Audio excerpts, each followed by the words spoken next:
She saw her mute billionaire CEO sitting alone at the wedding. Her daughter moved closer and used sign language to call him daddy. He froze. The crystal champagne flute slipped from Ren's fingers and shattered on the marble floor, but she barely registered the sound. Time seemed to slow as she watched her 6-year-old daughter approach the solitary figure at the corner table, her small hands moving with the fluid grace that only came from years of practice. Even from across the crowded reception hall, Ren could read the signs perfectly. "Hello, I found you. Are you my daddy?" The man, Phoenix Reed, tech genius and billionaire CEO who hadn't spoken aloud in over a decade, went completely still, his dark eyes widening in shock as they moved from the child to lock with Ren's across the room. In that moment of suspended reality, 7 years of carefully constructed secrets threatened to collapse around her.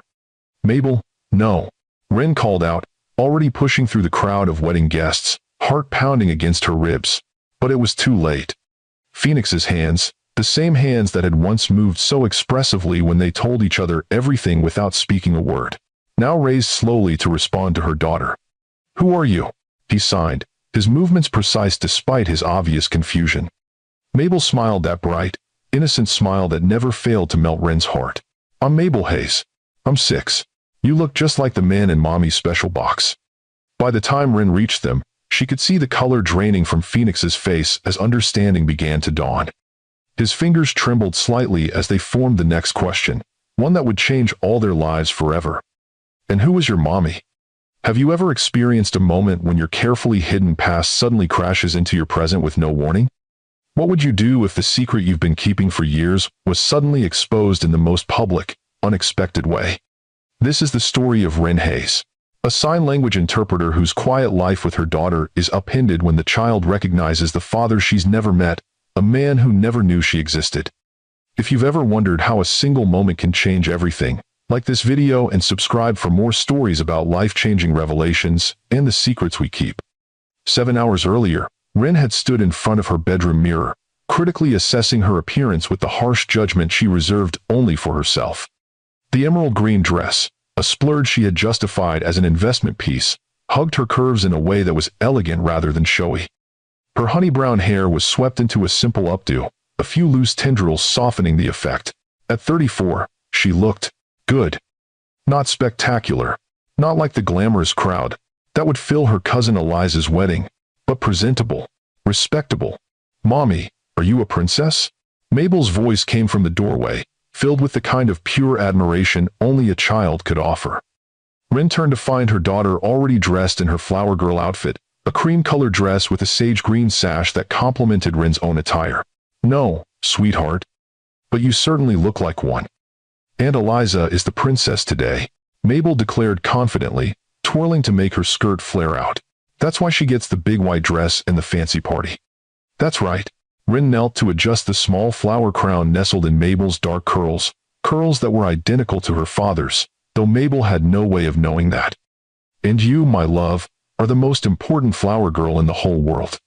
Mabel's hands moved naturally as she spoke, signing alongside her words as she always did, a habit formed from spending so much time at the deaf community center where Ren worked. "Will there be other kids who talk with their hands?" "I don't think so, honey.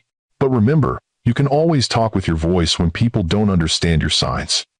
Mabel nodded solemnly, her expressive eyes, another inheritance from her father, showing her understanding. At 6, she moved between the hearing and deaf worlds with a fluidity that amazed Ren, never seeming to find it strange that she navigated 2 languages simultaneously. "Grandma says it's time to go," Mabel announced, grabbing Ren's hand. "She says we can't be late because we're in the wedding party." "Wedding," Ren corrected gently. "And Grandma's right. Let's not keep Aunt Eliza waiting." As they made their way downstairs to where Ren's mother waited in her sensible sedan, Ren ran through her mental checklist, emergency kit for any flower girl disasters. Mabel's favorite quiet toys for when she inevitably got bored during the reception, the wedding gift she could barely afford, but had chosen carefully to avoid appearing cheap next to Eliza's wealthy friends. What she hadn't prepared for, what hadn't even crossed her mind as a possibility, was seeing Phoenix Reed at the wedding. Why would it? Phoenix ran in circles so far removed from Ren's everyday life that they might as well inhabit different planets. His world was one of corporate boardrooms and tech innovations, private jets, and billion-dollar deals. Hers was centered around a modest community center in Providence, Rhode Island, where she worked as a sign language interpreter and taught ASL classes 3 evenings a week. Their paths should never have crossed again after that summer 7 years ago. The summer that had given her Mabel, though Phoenix had no idea. "Ren, dear, are you listening?" Her mother's voice cut through her thoughts as they drove toward the luxurious hotel venue. "I was saying that Eliza mentioned some very important guests will be attending. Business associates of Marcus's family. You might want to network a little." Ren suppressed a sigh. Her mother meant well, but she never seemed to understand that Ren was content with her life choices. "Mom, I'm not looking to change careers. I love my work at the center." "Of course you do, darling. But with Mabel getting older, you might want something more substantial. A position at a private school, perhaps, or with a large corporation. They pay interpreters very well, you know." "We're doing fine," Ren said firmly, turning to look out the window at the passing scenery. This was an old conversation, one they'd had in various forms since Mabel was born and Ren had chosen to raise her alone. Working at the community center, rather than pursuing the corporate career her Ivy League education had prepared her for. What her mother didn't know, what no one in her family knew, was that Ren had once been offered exactly the kind of prestigious position they thought she should want. Senior interpreter for Reed Innovations, the technology company that had revolutionized communication devices for the deaf community. A position that would have come with a 6-figure salary, benefits, and professional prestige. A position she had turned down without explanation after discovering the truth about the summer research program and the man she'd fallen in love with. The wedding ceremony was exactly as lavish as Ren had expected. Eliza, always the family overachiever, had spared no expense for her special day. The historic stone chapel was draped with thousands of white roses and silver accents. The guest list included at least 3 minor celebrities, and the string quartet probably cost more than Ren's annual salary. Mabel performed her flower girl duties with solemn perfection, carefully dropping rose petals along the aisle and standing quietly during the ceremony, her hands occasionally moving in small, unconscious signs as she processed the event in her own way. Ren felt a surge of pride watching her daughter, so poised, so uniquely herself in this crowd of wealth and privilege. It was during the reception that everything changed. The ballroom of the Riverside Grand Hotel had been transformed into a winter wonderland, despite it being May, with crystal decorations and silver-draped tables creating an atmosphere of ethereal luxury. Ren found herself seated at the family table, which thankfully meant she didn't have to make awkward conversation with Eliza's husband's business associates. "Mommy, can I go look at the ice sculpture?" Mabel asked after picking at her child-sized portion of the gourmet meal. "I finished all my chicken." "All right, but stay where I can see you," Ren agreed, watching as her daughter slipped from her chair and made her way toward the elaborate ice swan in the center of the room. It was while tracking Mabel's movement through the crowd that Ren first noticed him. Seated alone at a table in the corner, slightly removed from the festivities, was a man in an impeccably tailored charcoal suit. Even from a distance, there was something familiar about the set of his shoulders, the way his fingers tapped thoughtfully against the table as he observed the celebration. When he turned slightly, giving Ren a glimpse of his profile, her heart nearly stopped. Phoenix Reed. She would know that face anywhere, though she had only seen it in news articles and the occasional business magazine since their time together.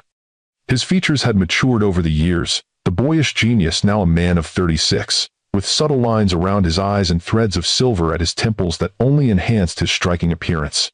What was he doing here? The question ricocheted through her mind as she instinctively shrank back in her seat, though there was little chance he would notice her among the hundreds of guests.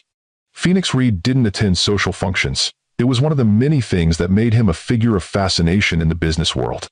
After the accident that had left him unable to speak 7 years ago, he had become famously reclusive, communicating exclusively through sign language, written notes, or his trusted COO when necessary. "That's Phoenix Reed," her mother whispered, following Ren's gaze. "You know, the tech billionaire.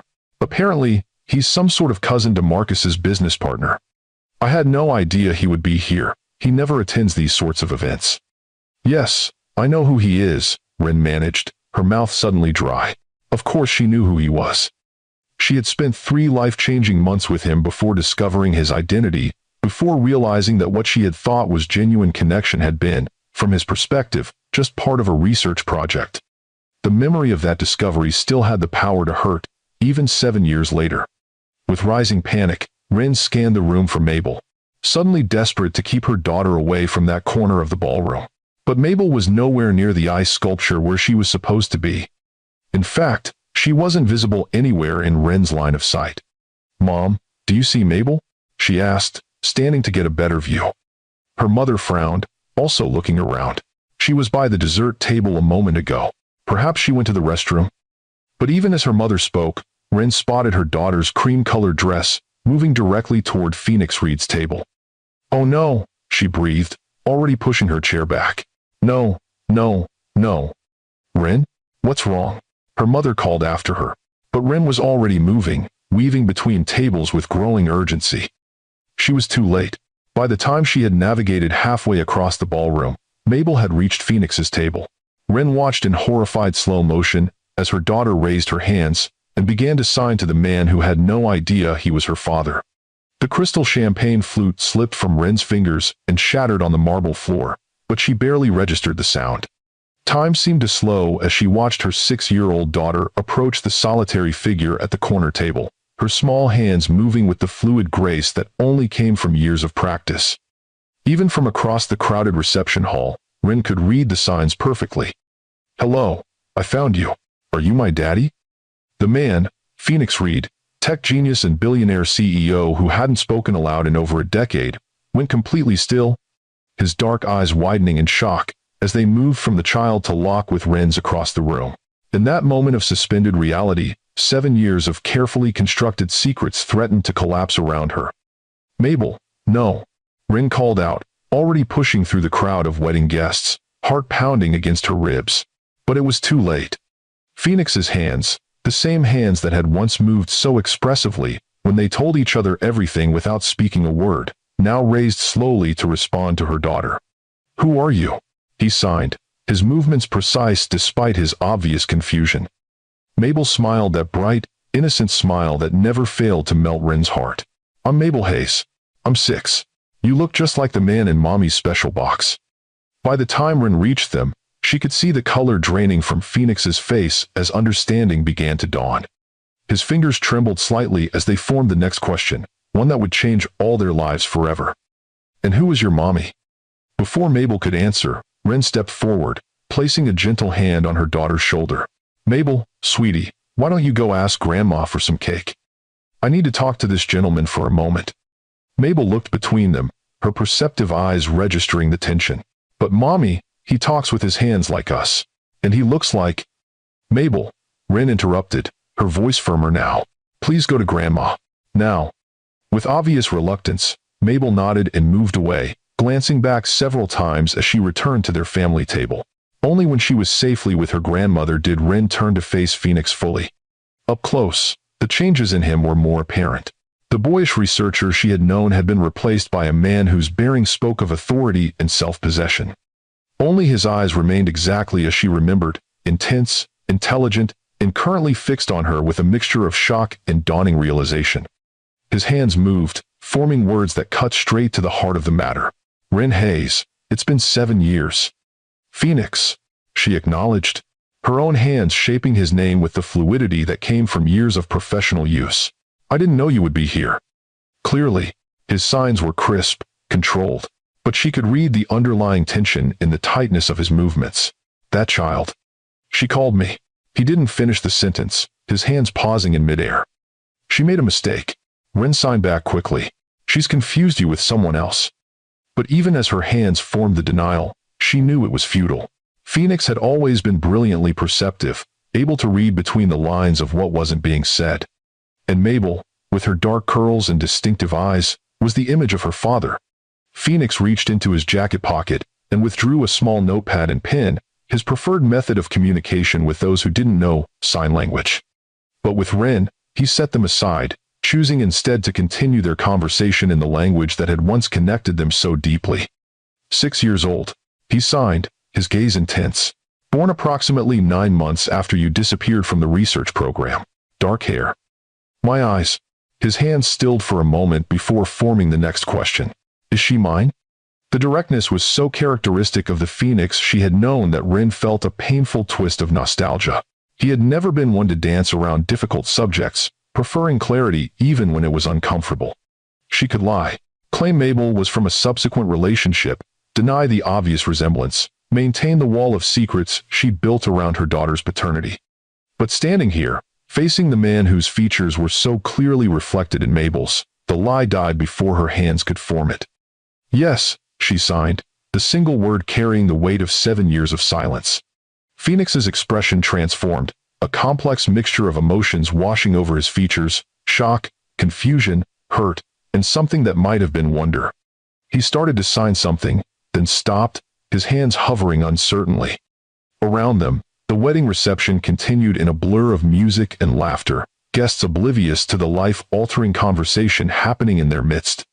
A server approached their table, offering champagne, but Phoenix waved them away with a polite gesture, his eyes never leaving Ren's face. Why? He finally signed, the question encompassing so much more than just Mabel's existence. Why had Ren left without explanation? Why had she kept their child a secret? Why was he only learning about his daughter now, 6 years later, through a chance encounter at a wedding? This isn't the place for this conversation, Ren signed, suddenly aware of curious glances being directed their way. Phoenix Reed's presence at any social event was noteworthy. His intense interaction with an unknown woman would definitely attract attention. Phoenix nodded once, reaching again for his notepad. This time he wrote quickly, tore out the page, and handed it to her. In precise, elegant handwriting were an address and time: the Riverside Grand Hotel, Suite 1540, 9 p.m. We need to talk, he signed, properly, without an audience. Ren hesitated, then nodded. She owed him that much, at least. I'll come, but I need to take Mabel home first. Mabel, he repeated, his hands shaping her daughter's name with a reverence that caught Ren off guard. A beautiful name. It was my grandmother's, Ren explained, not adding that her grandmother had also been deaf, that Mabel's name was one of the few connections to her father's world that Ren had allowed. Phoenix's gaze drifted over to where Mabel sat with Ren's mother, animatedly describing something with both her voice and hands. She signs very well for her age. She's grown up around it. I work at a deaf community center. She's been signing since she could move her hands. Something like pride flickered across Phoenix's face, followed quickly by a shadow of loss, recognition of all the moments he had missed. Before he could respond, a commotion near the main entrance drew their attention. A group of photographers had somehow gained access to the reception, their cameras already raised as they scanned the room. Press, Phoenix signed, his expression hardening. Looking for me, most likely. I should go. Thanks for watching. I should go. The transformation was immediate and striking. The vulnerable man asking about his newly discovered daughter disappeared, replaced by the guarded, inaccessible Phoenix Reed that the business world knew, the reclusive genius who avoided publicity with fierce determination. Tonight, he signed, backing away from her. 9 o'clock. Please come. And then he was gone, slipping through a side door with the practiced efficiency of someone accustomed to evading unwanted attention. Ren stood frozen for a moment, trying to process what had just happened. After 7 years of careful secrets, of raising Mabel alone while keeping the truth of her paternity hidden, a chance encounter at a wedding had brought everything crashing down. Phoenix knew he had a daughter, and tonight, she would have to explain why she had kept that daughter from him. Mommy? Mabel's voice pulled her from her thoughts. Where did the man go? The one who talks with his hands? Ren turned to find her daughter standing beside her, eyes curious and questioning. He had to leave, sweetheart. Is he coming back? I wanted to show him my special signs. No, honey, he's gone. Ren knelt to Mabel's level, needing to understand what had just happened. Mabel, why did you go up to that man? Why did you ask if he was your daddy? Mabel's expression grew solemn, her small brow furrowing in concentration. He looks like the man in your special box. The one with the pictures you look at sometimes when you think I'm sleeping. And he talks with his hands like us. She hesitated, then added with the heartbreaking honesty of childhood. I thought maybe he was my real daddy who came back. Ren felt her heart constrict. She had always been so careful, keeping the few mementos from that summer, including the single photograph she had of Phoenix, locked away in a box at the back of her closet. But children saw more than adults gave them credit for. Noticed patterns and connections that seemed safely hidden. Mabel, that was very impolite, she said gently but firmly. We don't approach strangers that way. But he's not a stranger if he's my daddy. Mabel reasoned with impeccable 6-year-old logic. He's not, Rin began, then stopped, unwilling to lie directly to her daughter. That's Mr. Reed. He's a business acquaintance, not your father. The disappointment that clouded Mabel's expressive eyes made Rin's guilt deepen. She had always answered Mabel's questions about her father with carefully constructed half-truths. He was someone Mommy had known briefly. He wasn't able to be part of their lives. He didn't even know about Mabel. Never an outright lie, but never the complete truth either. Come on, sweetie, she said, standing and taking Mabel's hand. I think it's time for us to go home. You must be tired after all the excitement. But the dancing hasn't started yet, Mabel protested. Aunt Eliza said I could dance with the grown-ups. I know, but Mommy has a headache. It wasn't entirely untrue. Tension was building behind her eyes. The first warning of the stress migraine that would likely hit full force once the adrenaline wore off. We'll call Aunt Eliza tomorrow and explain. As they made their excuses to the bride and collected their things, Rin's mind raced with everything that would need to be addressed during her meeting with Phoenix. How could she possibly explain her actions? How could she make him understand why she had kept Mabel a secret, why she had disappeared from his life without explanation 7 years ago?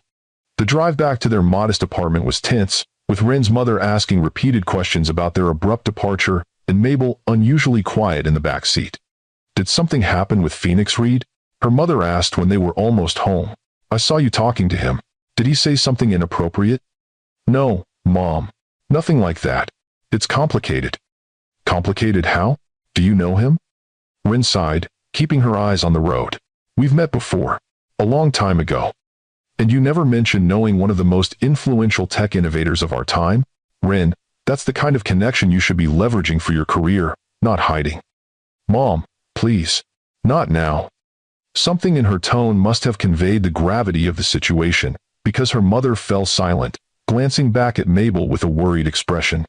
When they reached the apartment, Rin's mother helped get Mabel ready for bed, while Rin changed out of her formal wear, mind still whirling with the evening's revelations. She's asking for you to tuck her in, her mother said, appearing in Rin's bedroom doorway. Is everything really all right, Rin? You seem shaken. Rin managed a smile that didn't quite reach her eyes. I'm fine. Just tired. Thank you for your help today. Of course, darling. Will you be okay if I head home now? Your father will be wondering where I am. We'll be fine. I'll call you tomorrow. After her mother left, Rin went to Mabel's room, finding her daughter already in bed, her favorite stuffed otter clutched against her chest. She sat on the edge of the bed, smoothing Mabel's dark curls away from her forehead in a gesture of comfort that was as much for herself as for her child. Mommy, Mabel said softly, her hands signing alongside her words as always, is Mr. Reed really not my daddy? The direct question caught Rin off guard. She had always known this day would come, when simple deflections would no longer satisfy Mabel's curiosity about her father. She just hadn't expected it to arrive so suddenly, or under such complicated circumstances. Why do you think he might be? She asked carefully. Mabel's small hands moved expressively. Because he has eyes like mine, and hair like mine, and he talks with his hands like me. And, she hesitated, then continued with the devastating perception of childhood. Because you looked at him the way you look at the picture in your special box. Like you're happy and sad at the same time. Rin felt tears prick at the corners of her eyes. How could she have underestimated her daughter's awareness? It's complicated, sweetie, she said finally. Grown-up complicated. But is he? Mabel persisted. Rin took a deep breath. She had never directly lied to Mabel, and she wouldn't start now, even if the full truth had to wait. Yes. She signed, her hands moving in the private language they shared. But it's not simple. We need to talk about it more, but not tonight. Tonight you need to sleep. You know. Mabel's eyes widened, but instead of the barrage of questions Rin expected, she simply nodded, a solemn understanding beyond her years in her expression. Are you going to tell him I'm his little girl? He knows, Rin admitted. I'm going to talk to him more tonight, after you're asleep. Grandma will stay with you. Can I meet him again? Properly? Hope filled Mabel's voice. Can I show him my special signs? We'll see, sweetheart. One step at a time. Rin leaned down to kiss her daughter's forehead. Now sleep. I love you to the moon and back. And to the stars and beyond. Mabel finished their nightly ritual, her hands forming the words alongside her sleepy voice. After calling her mother to return for babysitting duty, Rin changed into a simple blue dress, professional enough for the serious conversation ahead, but not so formal as to create additional distance.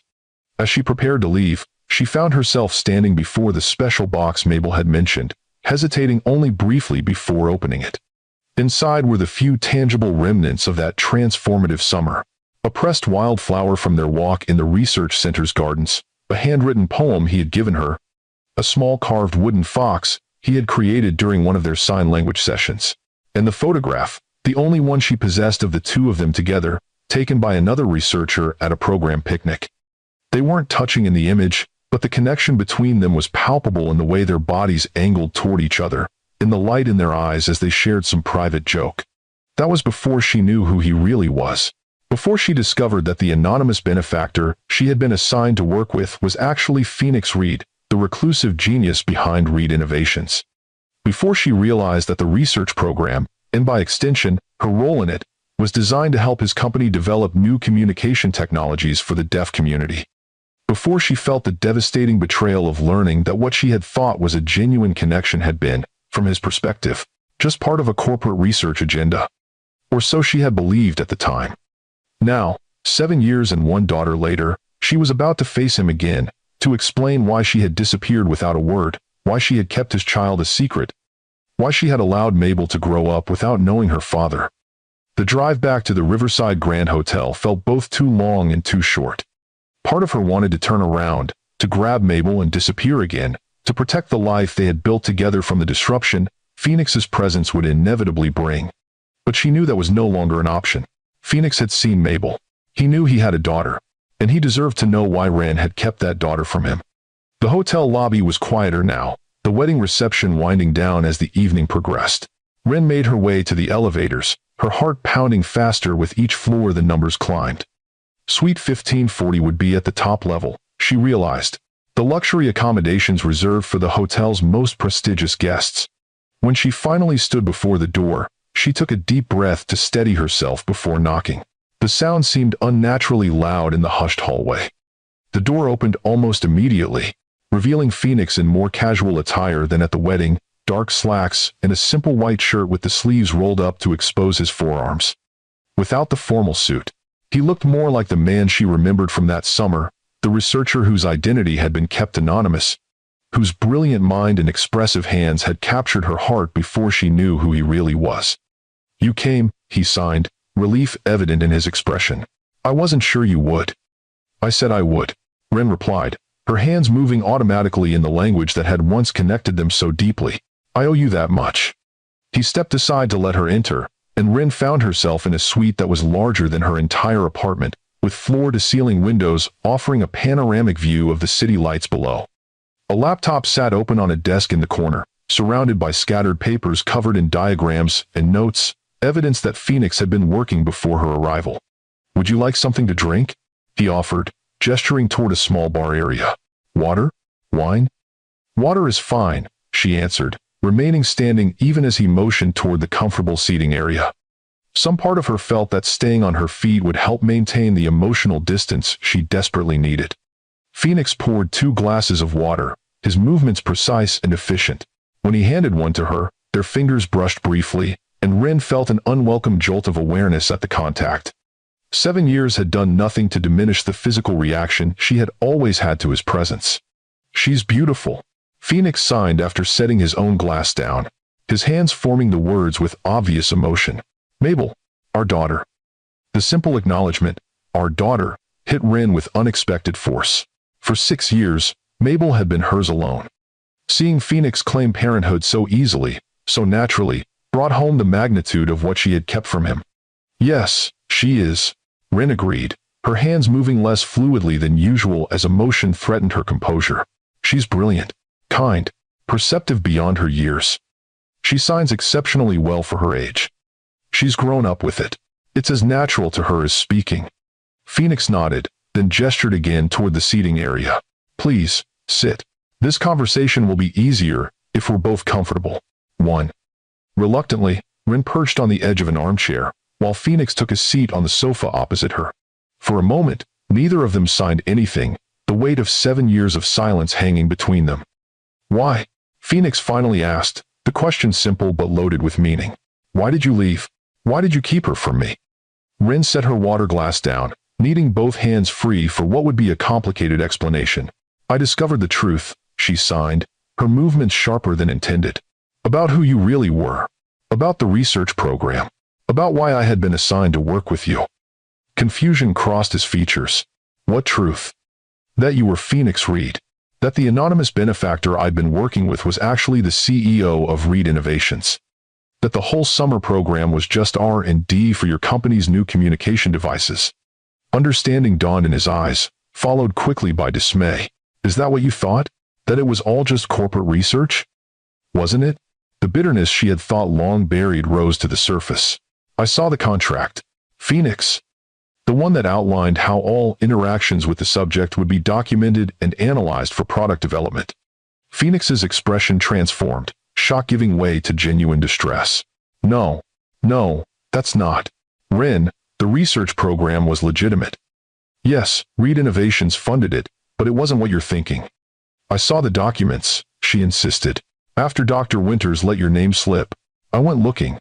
I found the contract in her office. It specified that all sessions with subject P, that was you, were to be recorded and analyzed for the development of Reed Innovations communication devices. Phoenix closed his eyes briefly, a pained expression crossing his features. When he looked at her again, his hands moved with deliberate care. The program had two components, Rin. Yes, my company was developing communication technology, but my participation, the sessions with you, that was personal. Personal, she repeated, skepticism evident in her signing. I had lost my voice 6 months earlier in the accident, he explained. The doctors had confirmed it was permanent. I was struggling, learning to navigate a world where I could no longer speak. The research program was therapeutic for me, not just business. Nah. Rin frowned, processing this new information. Then why the secrecy? Why the anonymous benefactor charade? Because I didn't want someone assigned to me who knew who I was. Phoenix signed, his movements conveying a frustrated intensity. I didn't want the Phoenix Reed treatment, the careful deference, the special handling that comes with wealth and position. I wanted someone who would see me as a person, not a billionaire CEO. I wanted authenticity. The explanation was plausible, but Rin wasn't ready to accept it so easily. And the contract? The one that specified recording our sessions? And standard legal protection for the formal research component. But our sessions, our conversations, those weren't part of the product development. Those were just us. His hands stilled for a moment before forming his next words with deliberate precision. What happened between us was real, Rin, at least for me. At least, she wanted to believe him. Some part of her had always wanted to believe that what they had shared that summer was genuine. But the hurt and betrayal she had felt upon discovering his identity had been too profound, too devastating to easily dismiss. Even if that's true, she signed, you still lied to me. For 3 months, you let me believe you were someone else. I never claimed to be anyone other than myself, he countered. I never gave you a false name or background. I simply didn't tell you I was Phoenix Reed. A lie of omission is still a lie. Yes, he acknowledged, surprising her with his ready agreement. And I was planning to tell you the truth. That last week, I had decided to explain everything. But then you disappeared. One day you were there, and the next. His hands formed the sign for vanished, the movement eloquently conveying his confusion and hurt. No explanation, no goodbye. Just gone. I was hurt. Rin admitted, and angry. And then I found out I was pregnant, and she trailed off, unsure how to justify the decision she had made to keep Mabel's existence a secret. And you decided I didn't deserve to know I had a child. Phoenix finished for her, his signing taking on a sharper edge. You made that choice for both of us. Yes, she acknowledged, refusing to look away from the accusation in his eyes. I did. Why? The single sign carried the weight of 6 years of lost fatherhood. Rin took a deep breath, gathering her thoughts. This was the heart of it, the explanation she had rehearsed in her mind over the years, never expecting to actually deliver it to Phoenix himself. Because I was afraid, she signed finally, her hands forming the painful truth. Afraid of what it would mean for Mabel to be Phoenix Reed's daughter. Afraid of custody battles I couldn't possibly win against someone with your resources. Afraid of her growing up in the spotlight that follows you. Afraid of her becoming a footnote in your corporate biography, the deaf tech genius's half-deaf daughter, a perfect marketing story. Phoenix flinched visibly at her last statement, hurt flashing across his features. Is that really what you thought of me? That I would use my own child as a marketing tool? I didn't know what to think, Ren admitted. I didn't really know you. That was the whole problem. The man I had fallen for wasn't Phoenix Reed, CEO. He was just Phoenix, the brilliant researcher who communicated through his hands. Finding out they were the same person, it made me question everything we'd shared. And? Phoenix was silent for a long moment, his expressive eyes reflecting a complex mixture of emotions. When he finally responded, his signing was measured, controlled. I understand why you were confused and hurt. I even understand why you left without explanation. But keeping Mabel from me for 6 years. He shook his head, unable to complete the thought. I know. Ren signed, guilt washing over her anew. Looking back, I can see that my fear overshadowed my judgment. But at the time, it felt like the only way to protect her. Protect her from me. Her father. The hurt in his expression was raw, unguarded. From the complications your world would bring into her life, Ren clarified. Not from you, as a person. Phoenix stood abruptly, moving to the window to gaze out at the city lights. His back was to her, making conversation impossible, a deliberate choice, Ren suspected, to give himself a moment to process his emotions without her being able to read them in his signing or expression. When he finally turned back to her, his composure had returned, though the pain remained evident in his eyes. I've missed 6 years of her life. He signed. Her first words, first steps, first day of school, everything. I know, Ren acknowledged, the guilt nearly overwhelming now. And I'm sorry for that. Truly. Sorry isn't enough, Phoenix replied, his movements conveying a controlled anger. Not for this. What do you want me to say? Ren stood as well, her own emotions rising to match his. That I made a mistake? I did. That I should have told you? Maybe. But I can't change the past, Phoenix. I can only decide what happens now. And what is that? He challenged. What happens now that I know I have a daughter? Do you expect me to just walk away? To pretend I never saw her? To go back to being a stranger when she's already recognized me as her father? The question hung between them, loaded with implications neither was fully prepared to address. What had happened now? How could they possibly navigate this unprecedented situation? Before Ren could formulate a response, Phoenix's phone buzzed with an incoming message. He glanced at it briefly, then set it aside with a gesture of dismissal. My security team, he explained. Apparently there's been some press speculation about my interaction with you at the wedding. Nothing specific yet, but they're monitoring social media for any mentions of us together. The reminder of Phoenix's public profile, of the media scrutiny that constantly surrounded him, reinforced Ren's original concerns about Mabel being identified as his daughter. This is exactly what I was afraid of, she signed. The publicity, the loss of privacy. Mabel deserves a normal childhood, not life in the spotlight. Number 4. I've managed to keep my private life private for years, Phoenix countered. Despite the media's interest, I would do the same for Mabel. Until you couldn't. Until some photographer caught her with you, or someone noticed the resemblance, or a corporate rival decided to use her existence against you. 1. Phoenix's jaw tightened, but he didn't deny the possibility. Instead, he signed, so what do you propose? That I continue to be absent from her life? That we pretend today never happened? No, Ren replied, surprising herself with the certainty of her answer. No, that's not fair to either of you, especially now that Mabel knows. Or suspects, at least. She's too perceptive to be fooled for long. Then what? Phoenix's hands shaped the question with evident frustration. I don't know. Ren admitted, the fight suddenly draining out of her. I don't have a perfect solution, but we need to think about what's best for Mabel, not just what we want. Something in her tone or expression must have reached him, because Phoenix's posture softened slightly. You're right. He signed after a moment. Mabel comes first. Her well-being is the priority. The simple agreement, the acknowledgement that their daughter's needs superseded their own feelings, was the first moment of true connection they had shared in 7 years. Ren felt something tight in her chest ease slightly at this evidence that whatever else had changed, Phoenix's capacity for empathy and reason remained intact. She asked if she could meet you, Ren signed. Properly, this time.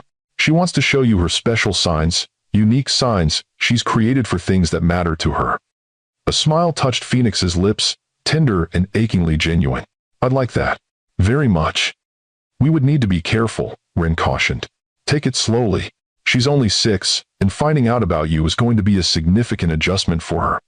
Of course, Phoenix agreed readily. On her terms, at her pace. I won't push. The reasonableness of his response, so different from the demanding corporate titan the media portrayed, reminded Ren of the man she had known that summer.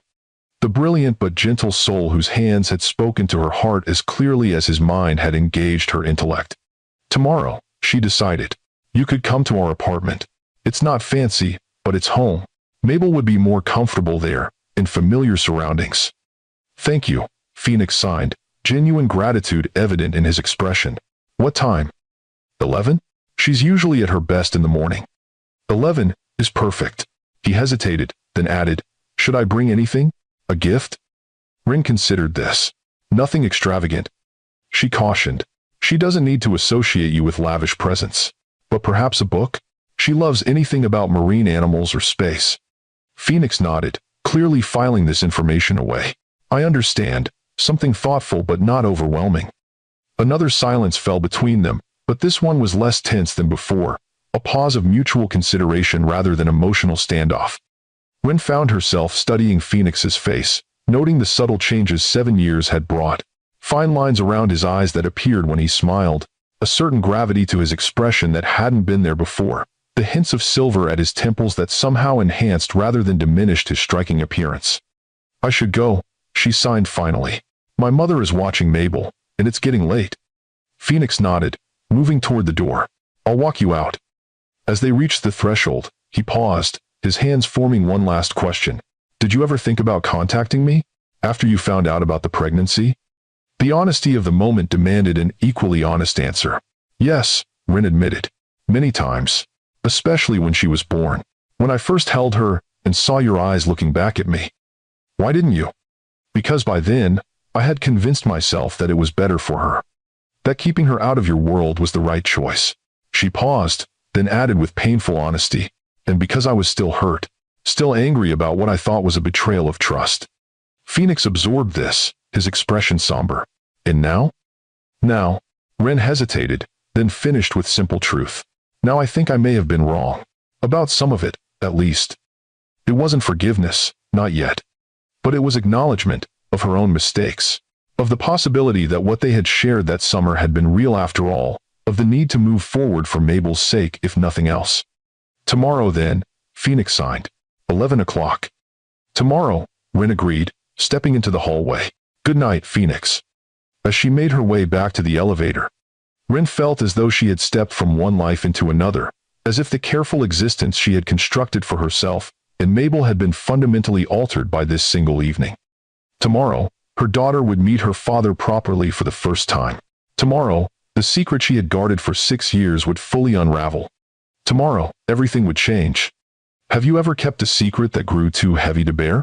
Sometimes the truths we hide to protect those we love end up causing more pain than they prevent. If you've ever faced a moment when your past and present collided unexpectedly, hit that like button and subscribe for more stories about life-changing revelations and second chances. Comment below if you think Ren was right to keep Mabel from Phoenix all these years, or if some secrets are too important to keep, even when our intentions are good. The morning light filtered through the faded curtains of Ren's apartment, casting a warm glow across the living room that belied her nervous energy. She had been awake since dawn, alternating between tidying their already neat home and trying to prepare Mabel for the momentous meeting ahead. Their modest 2-bedroom apartment in the older part of Providence had never felt quite so small as it did now, knowing that Phoenix Reed, tech billionaire and Mabel's newly discovered father, would soon be sitting on their worn but comfortable sofa. Is he coming soon? Mabel asked for the 3rd time in 20 minutes, her small hands signing alongside her words with characteristic enthusiasm. She had insisted on wearing her favorite dress, a blue pinafore with embroidered stars that Ren's mother had given her for her birthday, and had carefully arranged her collection of marine animal books on the coffee table. Very soon, Ren confirmed, checking her watch. 10:52. Remember what we talked about? Mr. Reed is coming to get to know you better. Because he's my dad, Mabel stated with the matter-of-fact directness of childhood, causing Ren's heart to constrict painfully. After returning from her meeting with Phoenix the previous night, Ren had made the difficult decision to be honest with her daughter. In simple terms appropriate for a 6-year-old, she had explained that yes, Phoenix was indeed her father, that he hadn't known about her until yesterday, that he was very excited to meet her properly, and that they would all need time to figure out what this meant for their family. Mabel had accepted this information with surprising equanimity, her only real concern being whether Phoenix would like her special signs, and if he knew anything about whale sharks, her current marine obsession. Yes, because he's your dad, Rin acknowledged, smoothing a stray curl from Mabel's forehead. But this is new for all of us, so we're going to take things slowly, okay? Mabel nodded solemnly. I won't ask him for a pony. Despite her nerves, Rin couldn't help but laugh. I appreciate that, sweetheart. The doorbell rang at exactly 11, Phoenix's punctuality apparently unchanged by the years. Mabel jumped up from the sofa, but then hesitated, suddenly shy now that the moment had arrived. Rin gave her an encouraging smile before moving to answer the door. Phoenix stood in the hallway, looking both out of place and strangely vulnerable in his casual attire, dark jeans, and a simple gray Henley that somehow still managed to convey quiet elegance. In his hands was a wrapped package that appeared to be book-shaped, and his expression was a mixture of nervous anticipation and barely contained emotion. Good morning, Rin sighed, stepping back to allow him entry. Thank you for this, he replied, his hands moving with the fluid grace she remembered so well. His gaze moved past her to where Mabel stood partially hidden behind the sofa, watching them with wide, curious eyes. Mabel, Rin called softly, come say hello to Mr. Reed. For a moment, Mabel remained frozen, overwhelmed by the reality of meeting her father after the excitement of anticipation. Then, gathering her courage, she stepped forward, her hands rising to sign even as she spoke aloud. Hello, I'm Mabel. I'm 6 3/4. I like whales and otters, and I know how to count to 100 in sign language. Phoenix knelt to her level, his expression transforming with a tenderness that caught Rin off guard. His hands moved in response, signing with deliberate clarity for a child still learning the language. Hello, Mabel. I'm very happy to meet you properly. I'm Phoenix. I like whales too, especially humpbacks because they sing beautiful songs underwater. Mabel's face lit up with delight. They do. Mom and I watched a documentary about them. The scientists recorded their songs and played them back, and the whales answered. The ice broken, Mabel's natural exuberance reasserted itself. Do you want to see my books? I put them out specially. I would love to. Phoenix signed, rising to follow her to the coffee table. As he passed Rin, their eyes met briefly, a world of unspoken emotion passing between them. Gratitude, uncertainty, shared wonder at the remarkable child who connected them. For the next hour, Rin watched as Mabel and Phoenix formed an immediate and undeniable connection. Her daughter showed him her favorite books, demonstrated her special signs for different marine creatures, and asked countless questions about whether he had ever seen a real whale, yes, on a research expedition in Alaska, or if he knew how deep the ocean was very deep, with parts we still haven't explored. Phoenix answered each question with patient attention, his signing perfectly adjusted to Mabel's comprehension level without being condescending. It was during a discussion about dolphin intelligence that Rin realized something that sent a jolt of surprise through her. Phoenix was wearing a hearing aid. A discreet, high-tech device that was nearly invisible unless one knew to look for it. He had not worn one during their summer together, nor had he mentioned any hearing loss. Yet here he was, clearly using one as he occasionally responded to Mabel's spoken words when she forgot to sign alongside them. As if sensing her observation, Phoenix glanced up, meeting her questioning gaze with a small nod that acknowledged her discovery. Later, his expression seemed to say, an explanation for another time. I brought something for you. Phoenix signed to Mabel after they had exhausted her collection of marine biology books.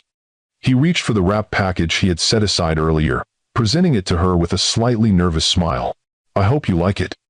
Mabel accepted the gift with reverent hands, carefully unwrapping the paper to reveal not one, but 2 books, a beautifully illustrated guide to ocean ecosystems, and a smaller, hand-bound volume, with a simple blue cover. The first one is about the ocean, Phoenix explained as Mabel examined the larger book with obvious delight. But the second one is special. I made it for you last night. Curious, Mabel opened the smaller book to find pages filled with hand-drawn illustrations of signs, some standard ASL, others clearly unique and personalized. Each page featured a different animal or natural element, with notes on the origins of the signs and variations used in different deaf communities. It's a sign language journal. Phoenix explained, his hands moving with a touch of uncertainty. For collecting special signs. I started it with some of my favorites, but there are empty pages for you to add your own. Mabel stared at the book in wonder, then looked up at Phoenix with an expression that made Ren's heart twist. You made this? Just for me? Phoenix nodded, his eyes suspiciously bright. Just for you.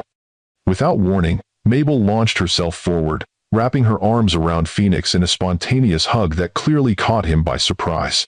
For a moment, he seemed frozen, overwhelmed by the simple, trusting affection of the child he had only just discovered. Then, with exquisite gentleness, his arms came around her small frame, returning the embrace with a reverence that brought unexpected tears to Ren's eyes. Over Mabel's dark curls, his gaze met Ren's, a silent communication passing between them, acknowledgement of the profound moment they were sharing, recognition of the bond that had formed instantly between father and daughter, despite years of separation. Mabel, Ren said after allowing the moment to linger. Why don't you show Mr. Reed your room? You can get your special shell collection to show him. Delighted by this suggestion, Mabel pulled back from the embrace, grabbing Phoenix's hand without hesitation. Come see my room. I have a whole shelf of treasures from the beach, and a star map on my ceiling that glows in the dark. As Mabel led Phoenix down the short hallway to her bedroom, chattering excitedly about her collection, Ren took a moment to compose herself. The ease with which they had connected, the natural affinity between them, was both beautiful and painful to witness, a stark reminder of what they had all missed these past 6 years. When Phoenix returned to the living room some 20 minutes later, his expression was complex, joy mingled with regret, and a depth of emotion that seemed barely contained. Mabel had stayed behind to organize her shell collection into a proper display for him to see later. She's extraordinary. He signed, his movements conveying what words alone could not. Brilliant, perceptive, compassionate. You've done an amazing job raising her, Ren. Thank you, she responded, the simple acknowledgement somehow easing a tension she hadn't realized she'd been carrying. She's the center of my world. The hearing aid, Phoenix signed, addressing her earlier observation. It's new. Well, relatively new. I had progressive hearing loss after the accident. It became significant about 3 years ago. I noticed, Ren admitted. It wasn't there before. No. A shadow crossed his features. The doctors always said it was a possibility. Damage from the same trauma that took my voice. I can hear about 60% in my right ear with the aid. Less in the left. I'm sorry. Ren signed, genuine sympathy in her expression. Phoenix shrugged, a gesture of acceptance rather than dismissal. In some ways, it brought me closer to the deaf community. Gave me a deeper understanding of both worlds. My company's focus on accessible technology became more personal. Before Ren could respond, Mabel reappeared, proudly carrying a wooden box carefully divided into compartments, each containing meticulously labeled shells and sea glass. I'm ready. I organized everything by type and where I found it. The ones from Cape Cod are my favorites because that's where Mom and I go every summer. As Mabel launched into an enthusiastic explanation of her collection, Ren found herself observing Phoenix, the gentle attention he gave her daughter, the way his hands occasionally shaped questions that showed genuine interest, the smile that transformed his serious features whenever Mabel demonstrated a special sign she had created. This was not the calculating corporate executive she had feared. This was the Phoenix she had known that summer, thoughtful, brilliant, genuinely engaged with the world around him. The realization was both comforting and unsettling, forcing her to confront the possibility that she had misjudged his character all those years ago. When lunchtime approached, Ren excused herself to prepare sandwiches in their small kitchen. Through the pass-through window, she could see Phoenix and Mabel still engaged in animated conversation, their hands flying in the silent language that connected them. Mabel was teaching him her special sign for whale shark, a creative combination of standard signs with her own imaginative additions, and Phoenix was repeating it with careful precision. His expression one of delighted concentration. He's really nice, Mabel declared when Ren called them to the table. And he knows lots about ocean animals. Almost as much as you, Mom. He's a very smart man, Ren agreed, setting a plate in front of her daughter. Is that why you liked him, when you met him before? The innocent question caused both adults to freeze momentarily. Yes, Ren answered carefully. That was one of the reasons. Were you in love? Mabel persisted, her perceptiveness once again catching Ren off guard. Like in the stories? Phoenix's gaze met Ren's across the table, both of them clearly unprepared for this line of questioning. After a moment of awkward silence, he set down his sandwich and signed with simple honesty, "I was." The quiet admission hung in the air between them, laden with unspoken history and complicated emotions. Ren felt heat rise to her cheeks, remembering the intensity of that summer, the connection that had formed so quickly and deeply between them. The hours spent in conversation without speaking a word aloud. The understanding that had transcended conventional communication. "Is that why you look sad sometimes when you talk about him?" Mabel asked Ren, her young face serious with concentration. "Because you missed him?" "It's complicated, sweetheart." Ren signed, grateful for the privacy their shared language offered despite Phoenix's understanding. "Grown-up relationships sometimes are." "But you're not fighting," Mabel observed with relief. "That's good. Emily's parents got divorced, and they fight all the time when they have to talk to each other." "We're not fighting," Phoenix confirmed, his expression softening as he looked at Mabel. "We both want what's best for you. That's the most important thing." The simple truth of his statement, and the evident sincerity behind it, eased something in Ren's chest. Whatever complicated history lay between them, whatever hurt and misunderstandings had separated them, they were united in their concern for Mabel's well-being. After lunch, they moved to the small park across from Ren's apartment building, where Mabel could burn off some energy on the playground, while the adults continued their conversation on a nearby bench. The spring afternoon was pleasant, with dappled sunlight filtering through new leaves and a gentle breeze carrying the scent of freshly mown grass. "What happens now?" Ren asked when Mabel was happily engaged with the swing set, her hands forming the question that had hovered unspoken between them all day.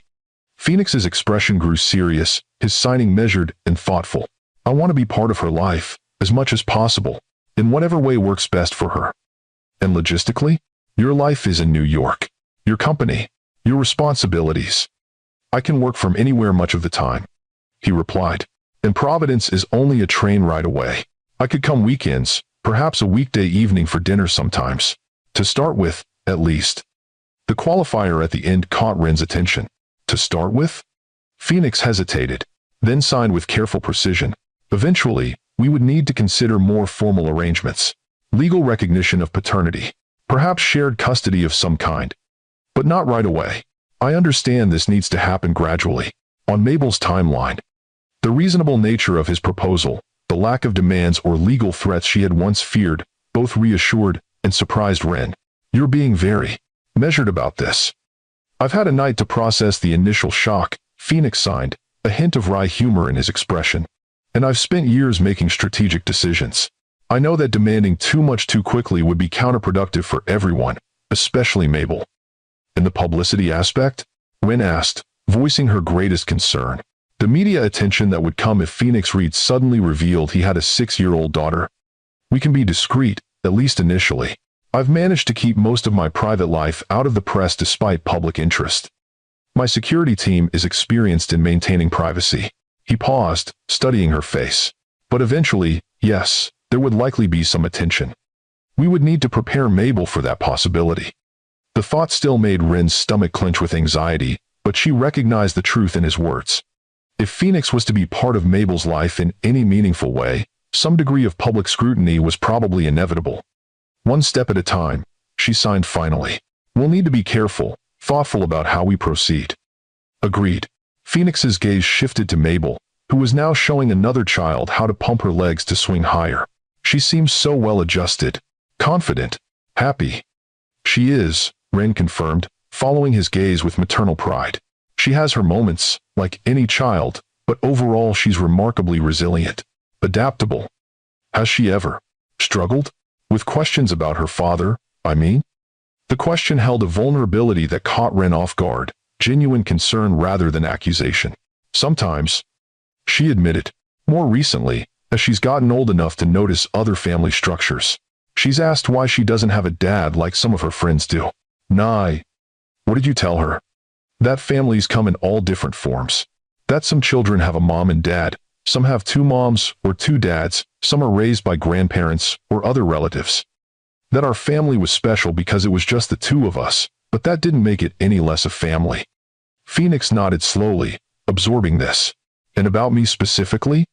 I told her that her father was someone I had known briefly, that he wasn't able to be part of our lives, and that he didn't even know about her. Ren met his gaze directly. I never told her you were dead or that you had abandoned her. I never wanted her to think she was unwanted. Thank you for that, Phoenix signed, genuine gratitude in his expression, for protecting her from hurt, even when you were angry with me. She's innocent in all this. Ren replied simply. Whatever happened between us, none of it was her fault. They were interrupted by Mabel herself, running over with flushed cheeks and bright eyes. Dad, watch me go down the big slide. She grabbed Phoenix's hand, pulling him toward the playground equipment with the easy familiarity of a child who had already accepted him into her life. Dad, the simple word, signed with such natural ease, had clearly caught Phoenix by surprise. His expression as he allowed himself to be led away contained such a mixture of wonder and joy that Rin felt her own eyes sting with unexpected tears.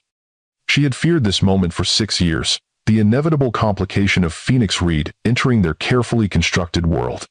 Yet watching him lift Mabel onto the highest platform of the slide, his hands moving in encouraging signs as she prepared to descend, Rin couldn't deny the rightness of the connection between them.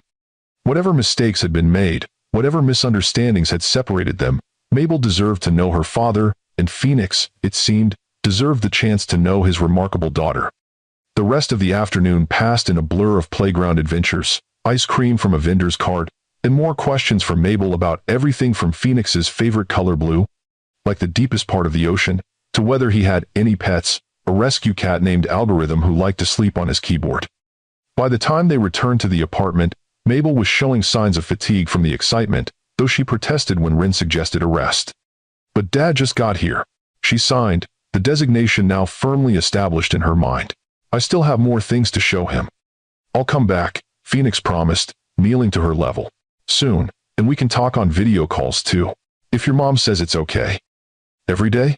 Mabel asked hopefully. Let's start with a few times a week, Rin suggested, giving Phoenix a look that he correctly interpreted as a boundary. That sounds perfect, he agreed. Then maybe next weekend, if it works for your schedule, I could come back? Perhaps we could visit the aquarium together. Mabel's face lit up with excitement. The aquarium? They have a new octopus exhibit. Mom, can we go with Dad to see the octopus?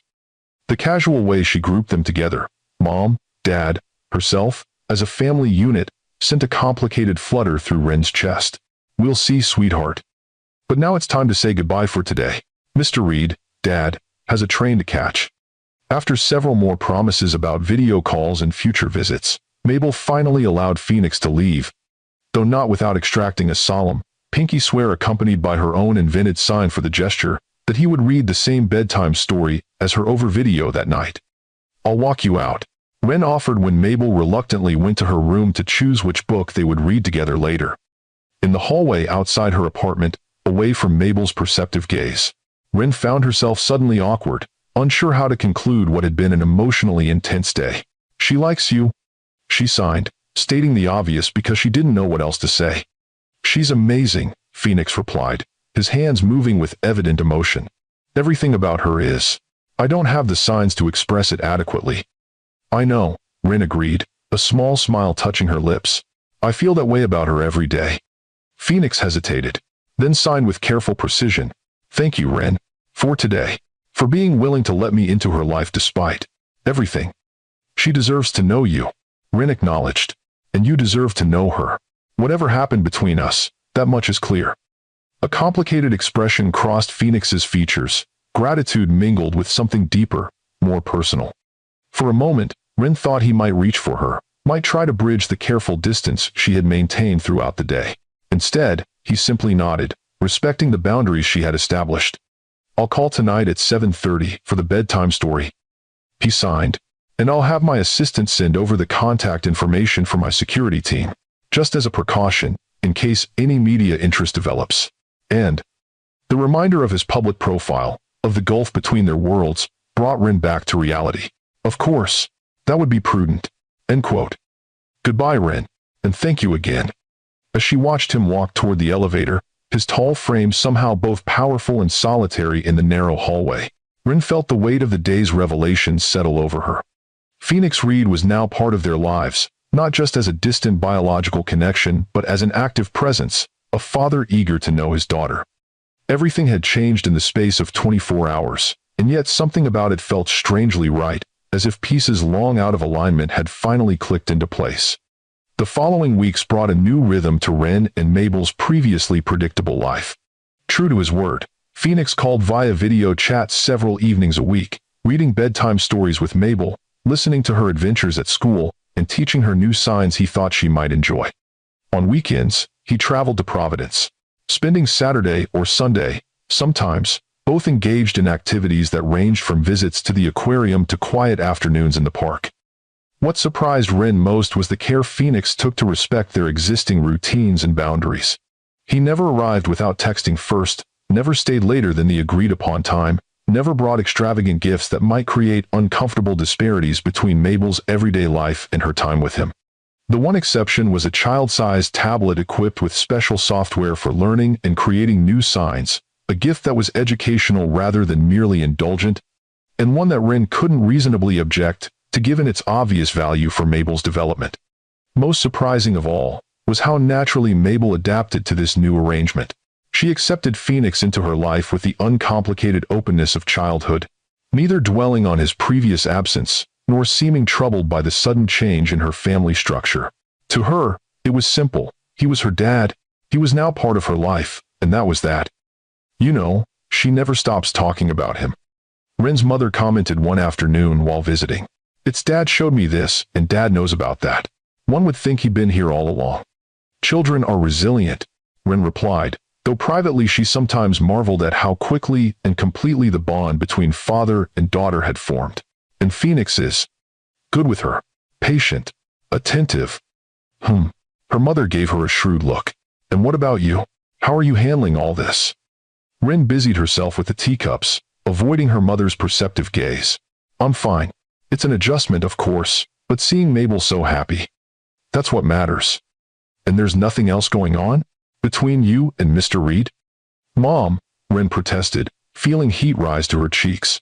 It's not like that. We're focused on Mabel, on building a healthy co-parenting relationship. That's all. It wasn't entirely true, and Ren suspected her mother knew it. There were moments, brief, charged interactions when their hands brushed while passing Mabel's backpack, or when their eyes met over their daughter's head during a particularly endearing moment that suggested the connection between them had not entirely faded with time and separation. But neither of them had acknowledged these moments, both seemingly content to maintain the careful boundaries of their current arrangement. Until the article appeared. It was a small piece, buried in the lifestyle section of a national business publication, but its impact was immediate and concerning. Reed Innovation CEO makes regular trips to Providence. New project or personal interest. The text was speculative rather than definitive, noting Phoenix's unusual travel pattern but offering no concrete details about his activities in Rhode Island. There were no photographs, no mention of Ren or Mabel, nothing to directly connect him to his newly discovered family. But it was enough to put them all on alert. It was bound to happen eventually. Phoenix signed during an emergency video call after Ren texted him about the article. My security team is monitoring the situation. So far, there seems to be no specific information about you or Mabel, just curiosity about my regular trips. But they'll dig deeper. Ren signed back, anxiety evident in her sharp movements. That's what journalists do. They'll keep pulling threads until the whole story unravels. On screen, Phoenix's expression was serious but calm. We have options. We can be proactive rather than reactive. My PR team has experience managing these situations. What kind of options? Ren asked, her stomach tight with apprehension. We could issue a controlled statement. Acknowledge that I've recently discovered I have a daughter. Ask for privacy as we navigate this new family relationship. Set the narrative ourselves rather than letting speculation run wild. The suggestion made logical sense, but Ren couldn't help remembering her original fears about Mabel being thrust into the public eye. And what happens then? Paparazzi following her to school? Reporters asking invasive questions? Her classmates treating her differently because her father is Phoenix Reed? Those concerns are valid, Phoenix acknowledged. But consider the alternative. If the media discovers the story on their own, without our guidance, the narrative could be much more sensationalized. Billionaire's secret love child makes a more dramatic headline than Phoenix Reed welcomes relationship with previously unknown daughter. He had a point, Ren had to admit. Controlling the narrative would at least give them some agency in how the story was presented. What is your security team advice? They recommend a brief, factual statement, followed by no further comment or engagement. They also suggest some additional precautions, security monitoring for your apartment building, a more secure communication system for our calls and messages, perhaps temporary enrollment in a school with better privacy protocols for Mabel, if media interest becomes intense. The practical reality of these suggestions, the transformative impact they would have on their quiet life, sent a wave of panic through Ren. This is exactly what I was afraid of. She signed, her movements conveying her distress. This disruption, this invasion of privacy, Mabel doesn't deserve to have her life turned upside down because of who her father happens to be. Phoenix's expression softened with understanding. I know, and I'm sorry. If there were a way to be part of her life without these complications, I would choose it in a heartbeat. But my public profile makes that impossible. So what are we supposed to do? Just accept that our privacy is collateral damage to your celebrity? The question was harsher than she'd intended, but Phoenix didn't flinch from it. No, we adapt. We prepare. We make thoughtful decisions together about how to protect Mabel, while still allowing her to have a relationship with her father. He paused, then added with gentle firmness, unless you're suggesting I should remove myself from her life to avoid these complications. The suggestion hit Ren like a physical blow. After seeing the bond that had formed between Phoenix and Mabel, the joy their relationship brought to her daughter's life, could she really consider severing that connection to preserve their privacy? Would that truly be in Mabel's best interest? No, she signed finally. That's not what I want. It would hurt her too much now. Relief washed over Phoenix's features. Thank you. We'll figure this out, Ren. Together. I promise. Despite his reassurance, the weeks that followed were tense. Phoenix's PR team issued a brief, carefully worded statement, confirming that he had recently discovered he is the father of a young daughter and is building a relationship with her while respecting her privacy. The statement included a firm request that the media refrain from intrusive coverage out of consideration for the child's well-being. For a short time, it seemed to work. Media coverage was relatively restrained, focused more on Phoenix's previously unknown paternity than on identifying Mabel or Ren specifically. But the respite was temporary. 3 weeks after the initial statement, a tabloid ran a front-page story featuring long-lens photographs of Phoenix, Ren, and Mabel at the Providence Children's Museum.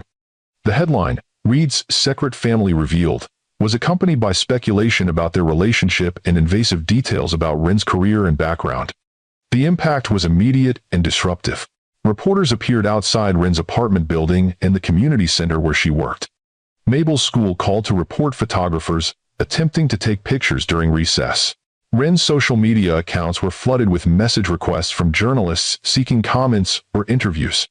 We need to move you temporarily, Phoenix insisted during another emergency video call, just until the initial interest dies down. I have a house in Connecticut, in a gated community with security. You and Mabel would be safe there. Leave our home? My job? Mabel's school? That's not a solution, Phoenix. That's running away from the problem. It's a tactical retreat, he countered. Give my legal team time to send cease and desist letters. My security team time to establish better protocols. A few weeks at most. Ren shook her head, frustration evident in her expression. And then what? Come back and hope they've lost interest? This is our life, Phoenix. We can't just put it on hold whenever the media decides we're newsworthy. Before he could respond, Ren's phone buzzed with a text from Mabel's teacher. Media outside school again. Principal called police, but they're on public property. Can you arrange alternate pickup? The reality of the situation hit Ren with renewed force. This wasn't just an abstract concern anymore. It was affecting Mabel directly, intruding on the safe, stable environment Ren had always striven to provide. What about Mabel in all this? She signed to Phoenix, her movements sharp with worry. How do we explain to a 6-year-old why strangers are suddenly interested in taking her picture? Why she can't play outside normally? Why her classmates are asking questions about her famous father? Phoenix's expression was pained. I don't have perfect answers, but I do know that hiding from the situation won't make it better. We need to address it directly, help her understand in age-appropriate terms, and provide her with tools to navigate it. Tools? She's 6 years old. She shouldn't need tools to navigate media intrusion. I agree. Phoenix signed, his expression somber. But this is the reality we're facing. And I believe that with proper support and explanation, Mabel can handle more than we might think. She's remarkably perceptive and adaptable. Before they could discuss further, there was a knock at Ren's door, her neighbor, who had agreed to bring Mabel home from school to avoid the media presence. When Mabel entered the living room and saw Phoenix on the video screen, her face lit up with excitement. "Dad, guess what? There were people with cameras at school today. Miss Thompson said they wanted to take my picture because my dad is famous." "Are you really famous? Like a movie star?" The innocent question hung in the air as both adults exchanged a look of shared concern. This was the moment they had been dreading, the point at which media interest directly impacted Mabel's understanding of her world. "Not like a movie star," Phoenix signed carefully. "But yes, some people know who I am because of my company and the technology we create. That's why they're interested in you too." "Because you're my daughter." Mabel considered this with characteristic thoughtfulness. "Is that why Mom looks worried all the time now? Because people want to take my picture?" Ren knelt beside her daughter, signing as she spoke. "Yes, sweetheart. I'm concerned because those people aren't being respectful of our privacy. They're being intrusive, which means they're bothering us when they shouldn't be." "Are they bad people?" "Not bad," Phoenix interjected from the screen. "Just doing their jobs in a way that isn't very considerate. But it's not something you need to worry about. Your mom and I are working on a plan to handle it." Mabel looked between them, her perceptive gaze taking in their obvious concern. "Is it because of me? Because you found out I'm your daughter?" The question broke Ren's heart. "No, sweetheart. It's not your fault at all. It's just a complicated grown-up situation." "But if I wasn't your daughter," Mabel persisted, turning to Phoenix on the screen, "then no one would be bothering Mom with cameras, right?" The painful logic of a child, direct, unsparing, and uncomfortably accurate. Ren saw Phoenix flinch visibly at the implication. Before either of them could formulate a response, Mabel continued with the devastating simplicity of childhood. "Maybe it would be better if you weren't my dad for a while. Just until the camera people go away, and Mom stops looking scared." The silence that followed was absolute. Ren felt as though all the air had been sucked from the room, leaving only the echo of her daughter's well-intentioned but heartbreaking suggestion. On screen, Phoenix's expression reflected shock, pain, and a deep sadness that transcended their digital connection. "Mabel," he signed finally, his movements gentle but firm. "That's not how being a father works. I am your dad, always, no matter what. The cameras and the people being intrusive, that's a problem for the grown-ups to solve. It's not something you need to fix by giving up our relationship." "But Mom is upset," Mabel insisted, her young face serious with concern. "I don't like it when Mom is upset." "I know, sweetheart," Ren signed, pulling her daughter into a tight hug. "But your dad is right. This isn't something you need to worry about or try to fix. We're the grown-ups, and we'll figure it out together." Over Mabel's head, her eyes met Phoenix's on the screen, a moment of perfect understanding passing between them. Whatever their past misunderstandings, whatever complications their current situation presented, they were united in this, protecting their daughter from feeling responsible for adult problems. "Tell you what," Phoenix signed when Mabel turned back to the screen. "How about I come to Providence tomorrow, instead of waiting until the weekend? We can have a family meeting, all three of us, and make a plan together. Would that help you feel better?" Mabel nodded, some of the worry easing from her expression. "Can we have pizza at the meeting? Dad says important meetings always have good food." "Maxer." A smile touched Phoenix's lips, though his eyes remained troubled. "Absolutely. The best pizza in Providence." After getting Mabel settled with a book in her room, Ren returned to the video call, finding Phoenix still waiting, his expression grave. "This is exactly what I was afraid of," she signed, not bothering to hide her distress. Her feeling responsible, thinking she needs to fix adult problems. "I know," Phoenix agreed, running a hand through his hair in a gesture of frustration. "But her suggestion, it caught me off guard. The idea of stepping back from her life now would be devastating for both of you." Ren finished for him, surprising herself with the certainty of her assessment. Despite her concerns about the media attention, she could no longer deny the importance of Phoenix's presence in Mabel's life, or the pain his absence would cause. "What do we do?" Phoenix asked, the simple question carrying the weight of their shared responsibility. Rin took a deep breath, organizing her thoughts. We do exactly what you suggested. We make a plan, a real, sustainable plan for how to move forward as a family while managing the public interest.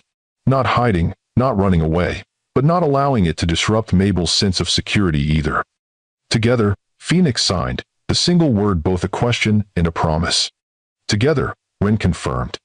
True to his word, Phoenix arrived in Providence the following morning, having taken a private helicopter to avoid the reporters who had begun staking out the train station. The family meeting was held around Rin's kitchen table, with pizza as promised and a notebook for writing down ideas and concerns. The way I see it, Phoenix signed, we have three main challenges: managing media interest, maintaining Mabel's normal routines, and ensuring her emotional well-being through all of this. And our options? Rin asked, impressed despite herself by his methodical approach. We could relocate temporarily, as I suggested before, or we could stay and implement additional security measures. Or, he hesitated, then continued with evident reluctance. I could reduce my visits, make them less regular and predictable to minimize media interest. No, Mabel protested immediately. I don't want fewer visits. Neither do I, Phoenix assured her quickly. I'm just presenting all the options. What about a fourth option? Rin suggested, an idea taking shape as she signed. What if, instead of hiding or changing our behavior, we make this less interesting to the media? How would we do that? Phoenix looked intrigued. By being boring, Rin explained. No drama, no secrecy, no cat and mouse games with photographers. We establish a routine that includes you as a regular part of our lives, not a mysterious visitor. We acknowledge the situation openly but uninterestingly. Controlled transparency. Phoenix nodded slowly. It could work. The media loses interest when there's no mystery, no scandal to uncover. Exactly. We can't stop them from taking pictures or writing stories initially, but we can make those stories so mundane that they're not worth pursuing. As they discussed the practical aspects of this approach, which would include a more formal acknowledgement of their co-parenting arrangement, regular but low-key visits from Phoenix, and age-appropriate preparation for Mabel about potential public interest, Rin found herself studying Phoenix's face. The intensity of his focus, the evident commitment to finding a solution that worked for all of them, reinforced her growing realization that he had indeed changed from the ambitious young researcher she had known 7 years ago. What about your company? She asked when they had outlined the main components of their plan. Won't this affect Reed Innovations somehow? Your board? Your investors? A shadow crossed Phoenix's features. There will be questions, certainly. Perhaps some concerns about my focus or commitment. But I've built enough credibility over the years to weather this. And if push comes to shove, he paused, his gaze moving to Mabel, who was happily drawing a picture of their family plan at the other end of the table. If it came down to a choice between the company and being part of her life, there's no question which I would choose. The simple declaration, made without hesitation or qualification, caught Rin by surprise. This was not the Phoenix she had feared all these years, the ambitious CEO who would prioritize his corporate empire over personal connections. This was a man who had grown, evolved, learned to recognize what truly mattered. It won't come to that, she signed, surprising herself with the certainty in her movements. We'll find a balance that works for everyone. And remarkably, over the following months, they did. The implementation of their boring family strategy, combined with Phoenix's legal team's vigorous protection of Mabel's privacy, gradually reduced media interest to manageable levels. There were still occasional photographs, still moments of unwelcome attention, but the frenzy of those first weeks subsided into a low-level awareness that could be navigated with proper preparation and support. Phoenix became a regular, unremarkable presence in their lives, coming for weekend visits, attending Mabel's school events when his schedule allowed, even joining them for dinner on Wednesday evenings when he was in Providence for business. The transition wasn't always smooth. There were adjustments to routines, negotiations about boundaries, occasional misunderstandings that required careful communication to resolve. But through it all, one thing remained constant: their shared commitment to Mabel's well-being above all else. It was during a quiet evening in late summer, nearly 6 months after their unexpected reunion at the wedding, that something shifted between Rin and Phoenix. Mabel had fallen asleep on the sofa after an exhausting day at the beach, her small form curled trustingly against Phoenix's side, as he read her favorite book about ocean creatures. With infinite gentleness, he had carried her to her bedroom, tucking her in with a tenderness that brought unexpected tears to Ren's eyes. When he returned to the living room, finding Ren collecting the scattered shells and pebbles from their beach excursion, their eyes met in a moment of shared understanding, acknowledgement of how far they had come from those first tense, uncertain days. "She's happy," Phoenix sighed, his movements conveying a depth of emotion that transcended the simple words. "Secure. Loved. That's because of you, Ren. The foundation you built. It's because of both of us now," Ren corrected, her hands forming the signs with quiet certainty. "She needs you in her life. I see that clearly now." Phoenix moved closer, his expression serious but gentle. "And what about you? What do you need?" The question hung between them, loaded with implications neither had dared to address during the months of careful co-parenting. Ren felt her heart rate quicken, aware that her answer could fundamentally change the delicate balance they had established. "I need." Her hands hesitated, then continued with deliberate honesty. "I need to know if what we had that summer was real. Before I discovered who you were. Before everything fell apart." Phoenix's gaze never left hers as he signed his response. "It was the most real thing I had ever experienced. That's why I was going to tell you everything that last week. Who I was, the company, my plans for the future. I wanted to ask you to be part of it all. Why didn't you tell me sooner?" "Fear," he admitted simply. "Fear that once you knew I was Phoenix Reed, CEO, you would see me differently. That the connection we had formed would be overshadowed by my public identity, my wealth, my position. I wanted you to know me, really know me, before that became a factor." "And now?" Ren asked, her hands forming the question before she could reconsider. "What do you want now?"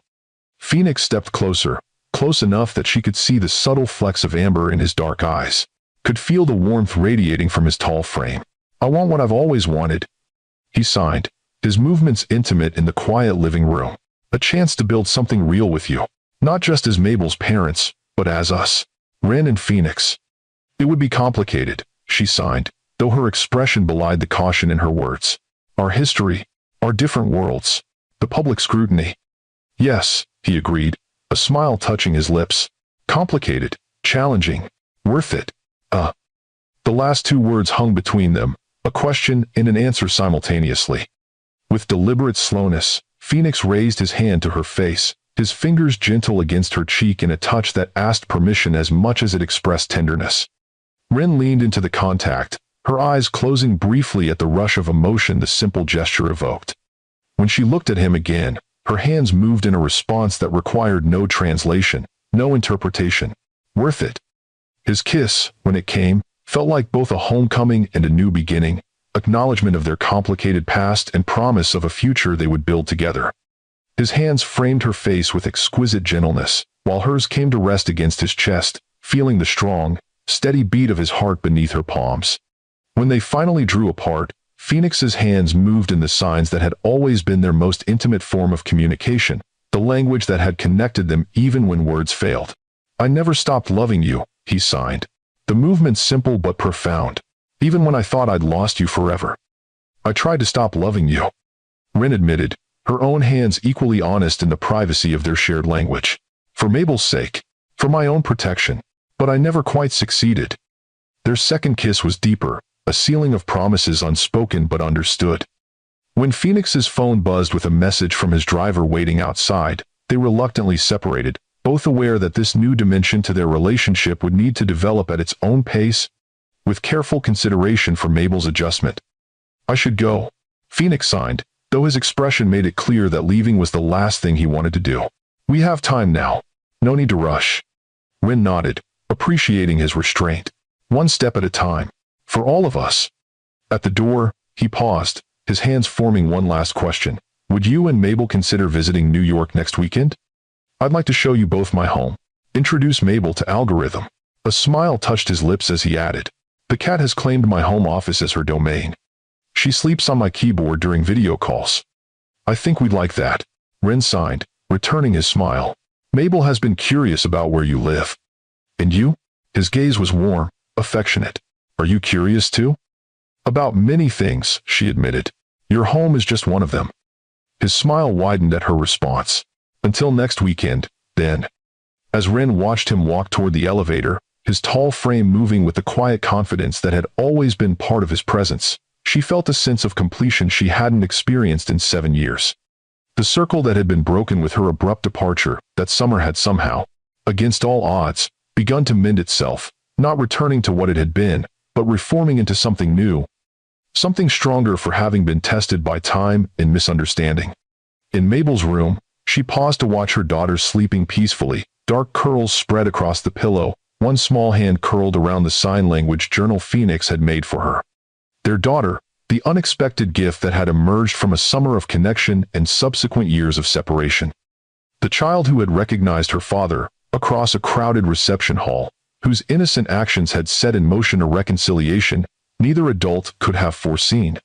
Life rarely offers perfect solutions or uncomplicated paths forward. But sometimes, if we're fortunate, it provides second chances, opportunities to revisit choices made in haste or fear, to rebuild connections we thought irrevocably broken, to create families in forms we never anticipated. As Ren smoothed a curl from Mabel's forehead, she reflected on the journey that had brought them to this point, from that life-changing summer 7 years ago, through the challenges of single motherhood, to the unexpected reunion at her cousin's wedding. None of it had been easy. All of it had been necessary to arrive at this moment of possibility. Whatever came next, whatever challenges they faced as they navigated their evolving relationship, whatever adjustments Mabel needed as her understanding of family expanded, whatever public interest their unconventional story continued to generate, they would face it together. Not as separate individuals protecting their own interests, but as a family unit built on understanding, forgiveness, and the love that had never truly died, even in silence and separation. Sometimes the most profound communications require no sound at all. Sometimes the hands speak what the voice cannot. And sometimes, a child's innocent gesture, reaching out to a father she somehow recognized despite never having met, becomes the bridge that allows healing to begin where words alone might have failed. Have you ever discovered that what you thought was lost forever was simply waiting to be rediscovered? If you believe in the power of second chances and the unexpected ways families can form, hit that like button and subscribe for more stories that remind us how life's most difficult challenges often lead to our greatest blessings. Comment below about a time when miscommunication or misunderstanding nearly cost you something precious, and how finding the courage to rebuild that connection changed your life.